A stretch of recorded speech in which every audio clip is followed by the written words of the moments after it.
Assalamualaikum warahmatullahi wabarakatuh.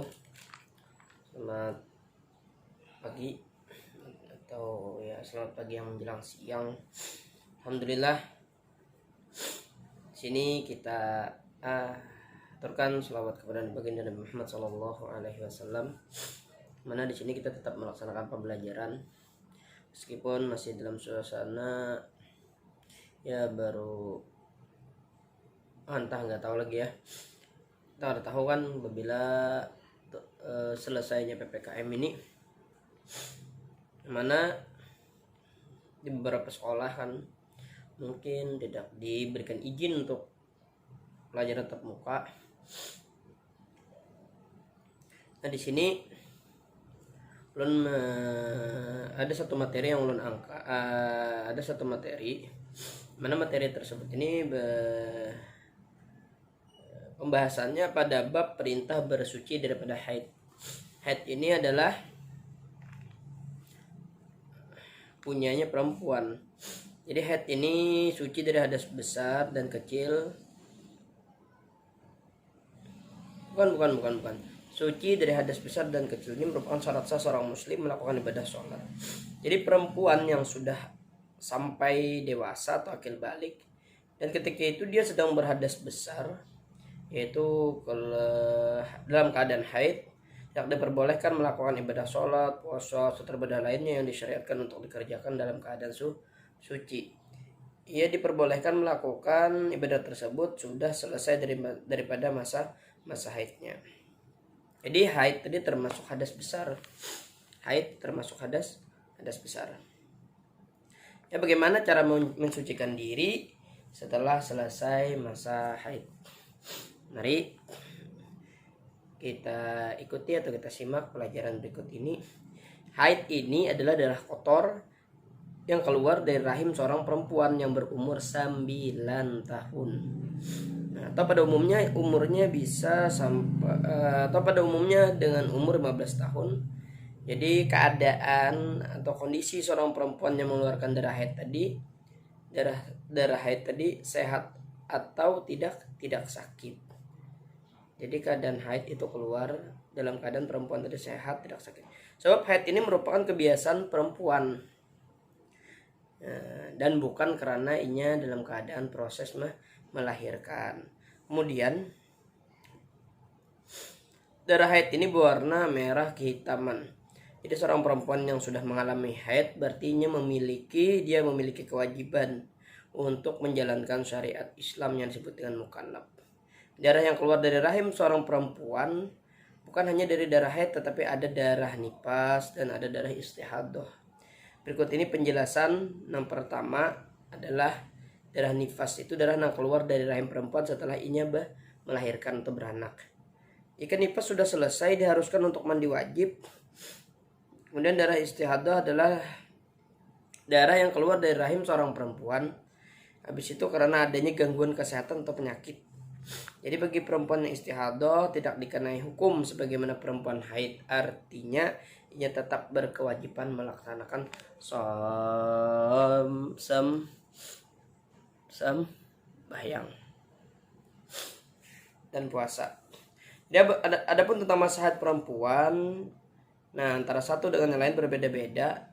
Jadi Imam Syafi'i dan Imam Hambali berpendapat masa haid seorang perempuan itu paling sedikit sehari semalam dan paling lama adalah 15 hari 15 malam.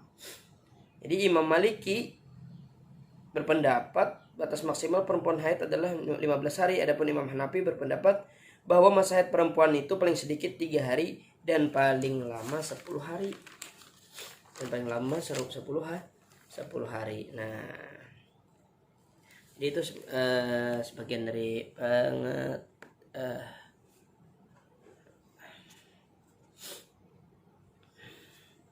itu tadi darah haid tadi. Jadi di sini kita lebih fokus kepada lebih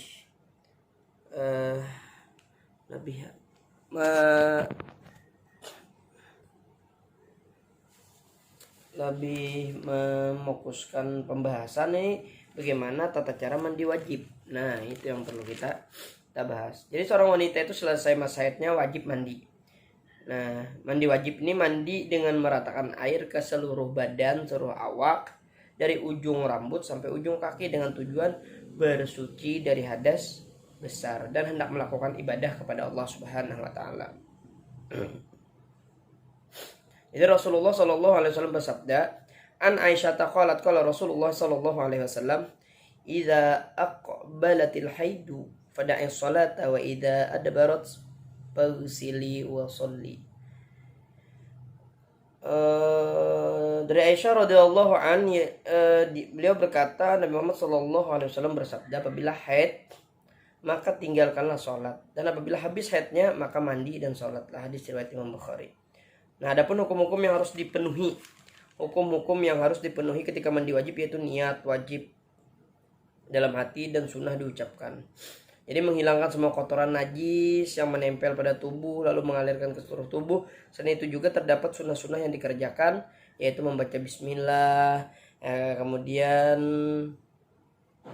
ketika hendak memulai mandi tadi membaca bismillah, mendahulukan yang kanan dari yang kiri, habis itu berwudu dulu sebelum mandi wajib tadi, dan menggosok seluruh tubuh dengan tangan tadi.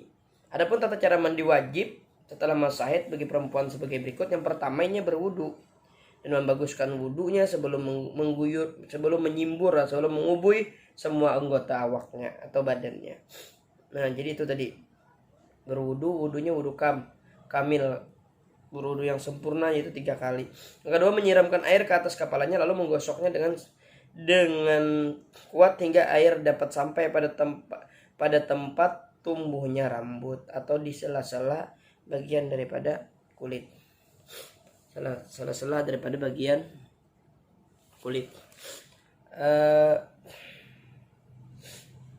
Kecuali apabila dengan menguraikan jalinan akan dapat membantu sampainya air ke tempat tubuhnya rambut atau kulit kepala. Tadi pokoknya harus sampai ini kepala nih. Kenapa rambut perempuan itu panjang? 3, menyiram air ke badan dengan mendulurkan anggota sebelah kanan.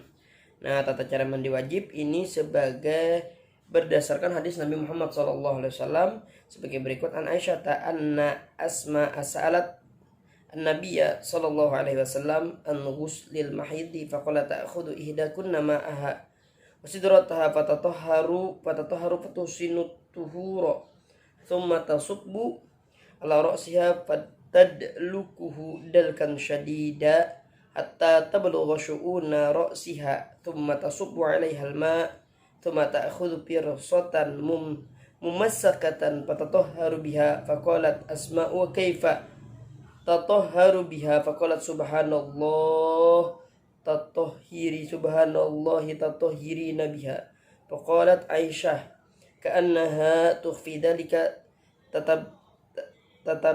tataba'ina afarat dam. Riwayat Imam Muslim. Yang artinya begini, dari Sayyidah radhiyallahu bahwa Asma radhiyallahu anha, dari Aisyah radhiyallahu anha bahwa Asma radhiyallahu anha bertanya kepada Nabi Muhammad sallallahu alaihi wasallam tentang wanita mandi haid. Kemudian beliau menjawab, salah seorang di antara kalian perempuan mengambil air dan sidrahnya atau daun pohon bidara, atau boleh juga digunakan pengganti sidr tadi seperti sabun dan semacamnya. Kemudian dia bersuci dan membaguskan bersucinya. Kemudian dia menggunakan air di atas kepalanya lalu menggosok-gosokkannya dengan kuat sehingga air sampai kepada kulit kepala. Kemudian dia menyirami air ke seluruh badannya lalu mengambil sepotong kain atau kapas yang diberi minyak wangi atau kasturi. Kemudian dia bersuci dengannya. Maka Asma berkata, bagaimana aku bersuci dengannya? Beliau bersabda, Maha suci Allah. Maka Aisyah berkata kepada Asma, engkau mengikuti mengusap bekas darah dan dengan kain kapas tersebut. Hadis riwayat Imam Muslim. Nah, ini sampai di sini dulu. Semoga diberikan pemahaman oleh Allah Subhanahu wa taala, dijaga oleh Allah dan disehatkan oleh Allah Subhanahu wa taala. Hadinallahu wa iyyakum ajma'in. Wassalamualaikum warahmatullahi wabarakatuh.